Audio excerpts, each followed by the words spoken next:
that art's task is to save the soul of mankind, and that anything less is a dithering while Rome burns. If the artist cannot find the way, then the way cannot be found. Obviously, when you evolve inside an animal body, localized in space and time, you get a hellacious set of reflexes and muscles designed to deal with immediate threat in the environment. But at the core of the oyster is, this portal into universalism, which we have denigrated to what we call the imagination. There is a third eye. The third eye exists, but it doesn't look out at this world. You've got two perfectly good eyes for doing that. The third eye looks out at the holographic matrix of informational totality. And then the problem for that form of perception is filtering. Well, Atman means soul or being, or yes. I mean, it's simply that consciousness is distributed and holographic, and nobody has their brand on it. What we have been calling human consciousness is the only consciousness there is. It's something you tap into, not something you evolve out of yourself. I mean, you required a local language to create a local model of this universal input. If your local language is insufficient, then you abide in a domain of intuition. And that's what I would call animal consciousness. It's a domain of intuition of being. Animals intuit being. But given a more advanced nervous system, a more advanced cultural toolkit, the intuition changes into a direct perception. And you begin to make poetry and experience loss and feel love, and you begin to feel the emotional outlines of the enterprise of being, and how far one can go into that. I assume it's infinite, or at least appears infinite from our limited position. So the local language is? Well, the local language is a necessary compromise. It's interesting, the thing that makes psychedelics so central to a discussion like this is they are the only thing which pulls the plug on the illusion created by local language. That's why people are both in love with it and terrified of it, because it addresses a fundamental aspect of reality, and it addresses it incontrovertibly. And people who feel culture as a safety zone that is keeping at bay the black oceans of God knows what are not interested in taking psychedelics. On the other hand, people who feel confined by the cultural dream and who want to cross the black oceans of who knows what to see what's on the other side, they embrace that same experience as a God-sent gift. But it's the same phenomenon. So it addresses, one's own fundamental relationship to the unknown. Local languages, like local cultures and architectural styles and everything else, are designed to create, I think, an infantile sense of security. One of the bees up my rear end these days is the idea that culture is not our friend, that we have been very naive about what culture is and how it is something designed for the convenience of the species And, it could turn you into a janitor or a banker or a celebrity or anything else with no interest or concern for whether that's good for you.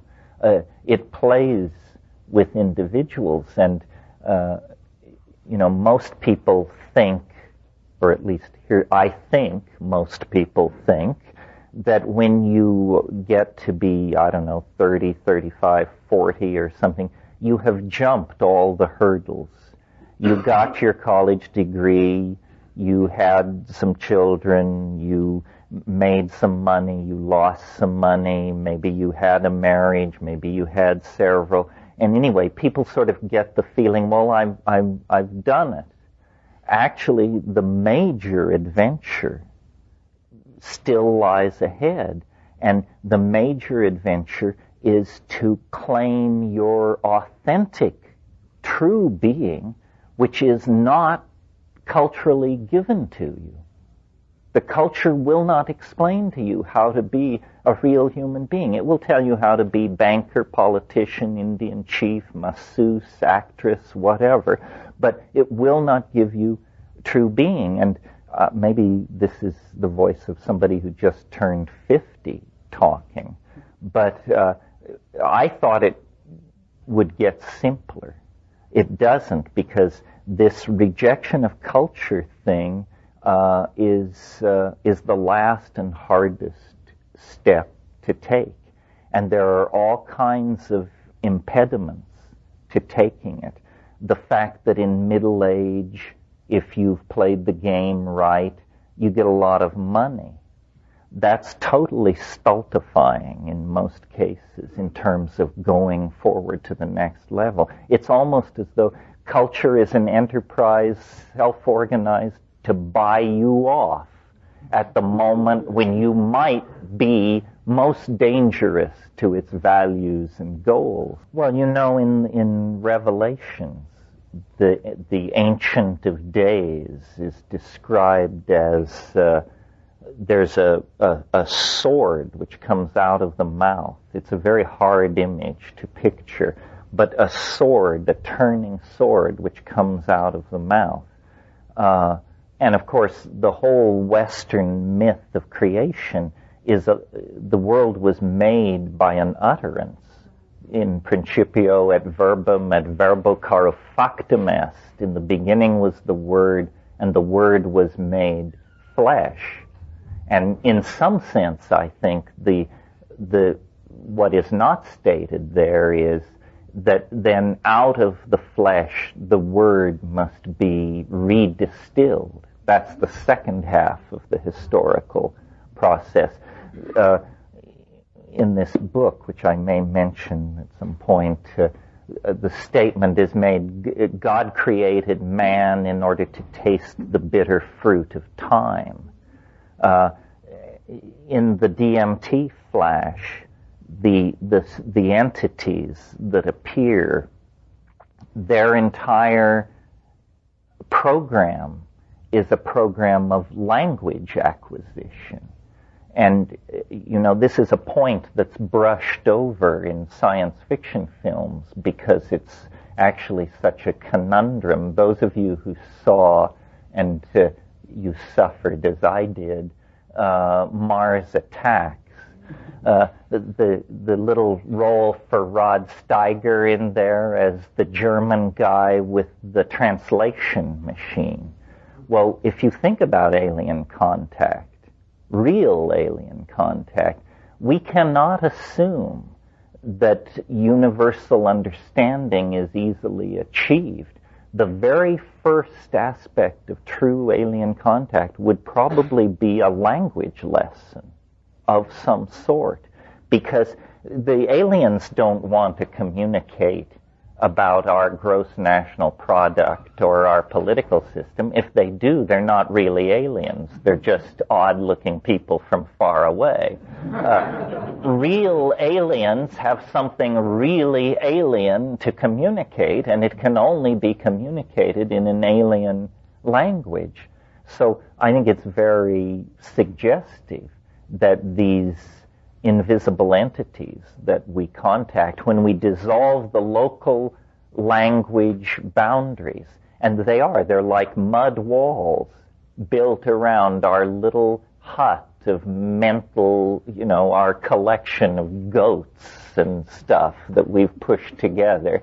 And then we dissolve the walls and, there's alien people, there's alien minds out there waiting to trade with us. They probably have always been trading with individual geniuses through dream, through insight, through imagination. I mean, many of, if you've read Thomas Kuhn's book, The Structure of Scientific Revolutions, you know that even in as constipated and self-conscious an enterprise as science, the real breakthroughs occur in situations of delirium, frenzy, drunkenness, inspiration, and then guys, usually it's guys, spend the whole rest of their professional life trying to make it all sound reasonable and rational and how it proceeded from earlier work done by other people and so forth and so on.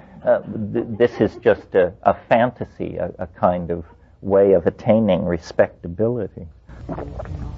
Well, yeah, I mean, Hinduism and Hebrew, and I think those are the two biggies, have really elaborate theories of the power and the place in the universal scheme of things of certain tones and it's as I was sitting, I was thinking Sufi, and then I was also thinking Pythagorean. I mean, some people call this the Pythagorean impulse, the belief that basically the universe is harmonious and exists as a series of octaves, and that if you know the mechanics of this, you can converse with angels, you can ascend to higher levels.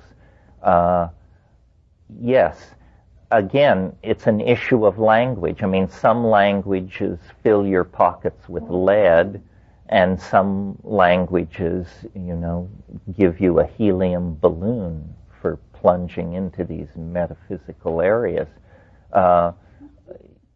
One thing I wanted to talk about this morning, and maybe this is the place to get into it, is we've spoken of the imagination as a seemingly boundless realm, but it's not ruleless. And people who encounter it without rules often have very difficult experiences, the most difficult of which can be raving madness, I would think.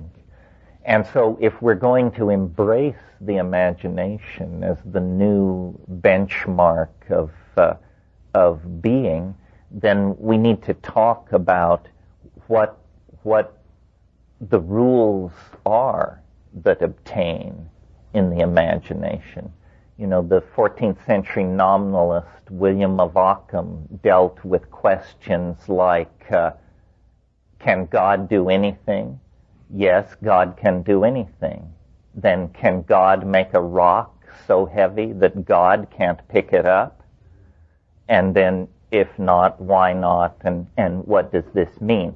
Well, this is an effort to tame the imagination. And Ockham concluded from exercises like that even God must follow the rules of logical necessity, otherwise becoming trapped in self-negating paradox. So I am thinking about this. I listed 3 areas where rules might be gleaned that could be applied to the imagination. The first 2 are linked somehow. Mathematics. Mathematics is not what you think it is. Mathematics is basically rational thinking about defined sets of entities. And since the imagination is nothing but defined sets of entities, the rules which govern them are worth learning. In practical terms, what this comes down to is logic. And one of the problems that I think haunts the current cultural impasse is the fact that there is a lot of hostility to science, and it has spilled over, and science we should be very suspicious of. It's a wonder worker. It's a magician dealing its wares in the marketplace. So we should be suspicious of science. But this scientistic paranoia has spilled over into a suspicion of reason. This is too much. If you abandon reason, you will have nothing to guide you but the emotional depth of the situation. This is what Heidegger called the depth of the call. And in the 20th century, the history of following the depth of the call has not been a happy one. We cannot trust the call of the blood uncritiqued by reason. Reason is primary in this situation. That art's task is to save the soul of mankind, and that anything less is a dithering while Rome burns. If the artist cannot find the way, then the way cannot be found.